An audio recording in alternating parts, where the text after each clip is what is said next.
Good morning, everyone. Good morning, Rabbi. We are learning Mishna Yevamos, Parak Test, Chapter 9, Mishna Vav, Mishna 6. Now, Mishna 6, Mishna Vav, is going to be very similar to the previous Mishnah, where we had this whole sequence of this woman who married a couple of times, having children, and each time what it did regarding her ability to eat Shuma and or to eat Meiser. And Mishnah Hay began with a Bas Yisrael Shenisas L'Kayim. They started the story starts, or the story is about the daughter of Yisrael married to a Kohen, who then, ends up marrying a Levi, marrying Yisrael. She has children from each one. The children pass away. How does her status change? And this Mishnah is going to be going through a similar sequence and a similar set of halachas. But now the focus is on a woman who is a Bas Kohen Shenisas Yisrael. That's who the story is about, and that's where the story starts from. Bas Kohen Shenisas Yisrael, the daughter of a Kohen. She married a Yisrael. Okay, he was not a Kohen, he was not a Levi, he was the Yisrael. Lo Yisaycha B'Truma. Now that she marries the Yisrael, she may not eat Truma anymore. While she was in her father's house, she was permitted to eat Truma. Now that she marries a Yisrael, she can't eat Truma anymore. Meis v'lahem en bain. Let's say her husband, the Yisrael, died, and they had a son, or it could have been a daughter, but they had a child together. Lo yisaycha b'truma. Again, even though she's not married to the Kohen anymore, that does not allow her to go back to her father's house and eat Truma, as long as the child of the Yisrael is alive. So he takes on the status of his father in the sense that the same way the father who's a Yisrael can eat Truma, his wife might not eat Truma either. Although the husband has died, his descendant is around, and that descendant continues the status of the father to say that she has the status of her husband who was a Yisrael.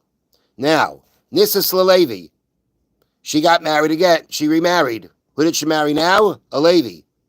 Toicha b'meiser. Now she's permitted to eat Meiser. And just to remind everyone, our Mishnah is following the opinion that says that the same way only a Kohen can eat, a Yisrael cannot eat Truma, a Yisrael cannot eat Meiser either, that goes to the Levi. A Levi can eat Meiser, a Kohen can eat Truma and Meiser, but Yisrael can't eat any of them. So now that this woman, again, the Bas Kohen, she's got the daughter, now just remember, she has the son from the Yisrael. That, until she remarries, continues the status of Yisrael to her like her husband. But now that this is Levi, she marries a Levi, Toyecha b'meiser, she can now eat Meiser, even though she still has the child from the Yisrael living. But the fact that she now married a Levi says that she takes on the status of her husband. And therefore now she can eat Meiser, even though she still has a child from the Yisrael. Meis v'lohem enu ben, now the Levi died. And she had a son and she has a son from him. Toicha b'meiser, she continues to eat Meiser. As long as the descendant of the husband, the descendant takes over the status of the husband, and his mother is now considered still a Levi to the sense that she can eat Meiser.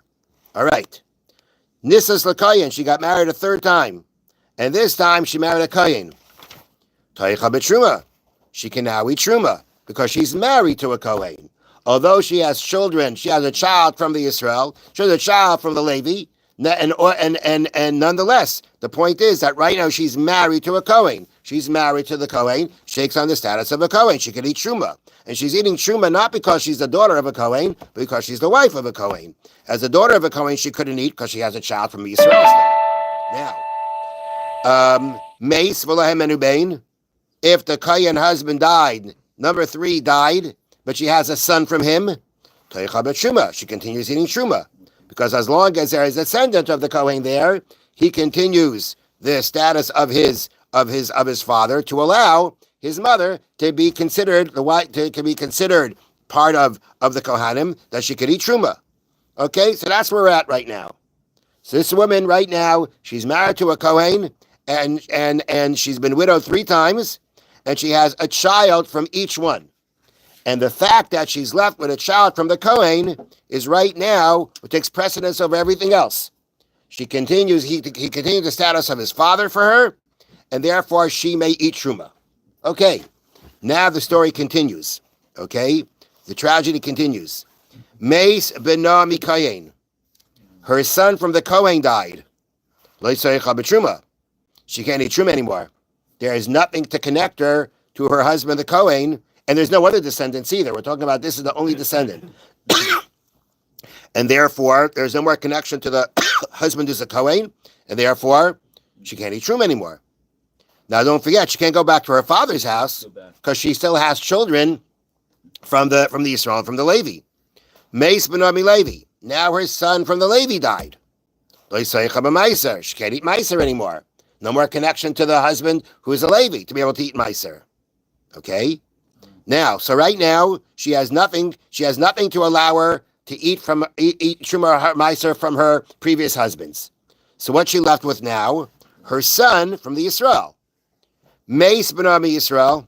If now her son from the Israel dies, chayzeres l'beis aviyah. Now she can go back to her father's house. There's nothing holding her back anymore. There's no descendants. There's no more descendants from the husband who's a Yisrael. There's no more descendants from a non-Kohen. And therefore, she goes back to her father's house.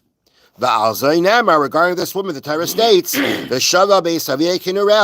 she returns to her father's house like her youth. From the bread of her father she may eat, referring to the fact that she can eat truma. Because now she has no more connection to any husbands, right? She wasn't married to anybody in a forbidden way to disqualify her from truma for that. And therefore now she goes back to her father's house and eats truma from her father. Okay. Now, right, so the last thing the Chofetz Chaim had mentioned is that in a situation where you are, let's say, telling your wife who runs your store about certain people that are not trustworthy, and therefore she should not give them on credit, how you have to make sure that when you say it to her, or to anybody in that kind of situation, like your partner, that you make it clear that you're not saying it's a fact, but it's something that you've heard, and we have to be careful about it. Otherwise, there is no difference. There's no distinction. Many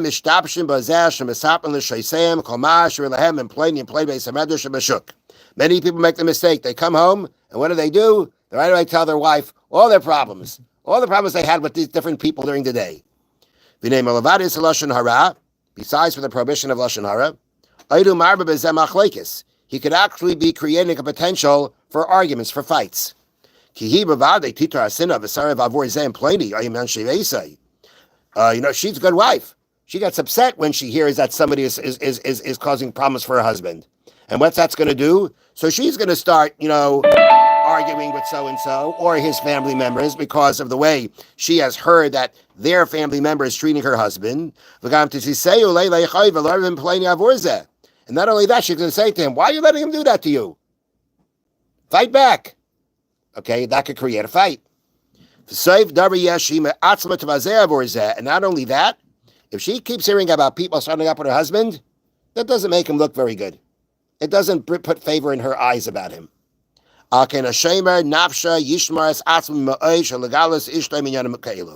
therefore, a person who wants to guard his neshama, he wants to guard his neshama spiritually, he wants to guard his life, in a sense, emotionally, it would be best that he guard himself and do not reveal to your wife all these things unless there is something really constructive, there's a real kind of purpose of letting her know about it.